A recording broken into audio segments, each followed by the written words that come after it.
चलिए बात करते हैं उर्मिला जी से। उर्मिला जी आप लाइन पे हैं मैम? जी स्वागत है आपका, प्रश्न कर लीजिए। जी, मुझे हकीम साहब से बात करनी थी। जी बात हो रही है उर्मिला जी, आपका स्वागत है।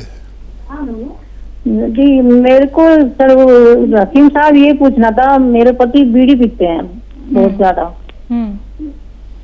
तो वे उनको ना फेफड़े सिकुड़ चुके, डॉक्टर ने बोला उनको सुबह सुबह दांत वो एकदम सांस फूल जाता है बहुत ज्यादा, और खांसी है, इतनी खांसी और कफ भी बहुत ज्यादा पड़ता है। ठीक है। हाँ देखिए, अब उस जगह पर आ गए हैं आपके पति जहाँ पर बीड़ी छोड़ देनी चाहिए।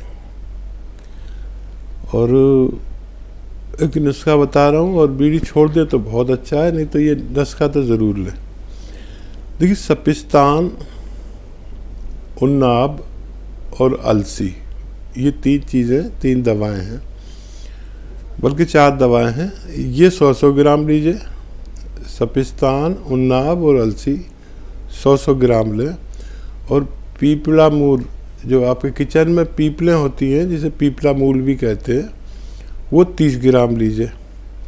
इन सबको पाउडर बनाना है। उन्नाब की गुठली निकाल कर फेंक दें, इनका पाउडर बना लीजिए और 1 चम्मच सुबह गर्म पानी या चाय से दें, और 1 चम्मच रात को सोते समय दें, तो उनको कुछ फ़ायदा होने लगेगा। बीड़ी छोड़ना उनके लिए अच्छा रहेगा। जी।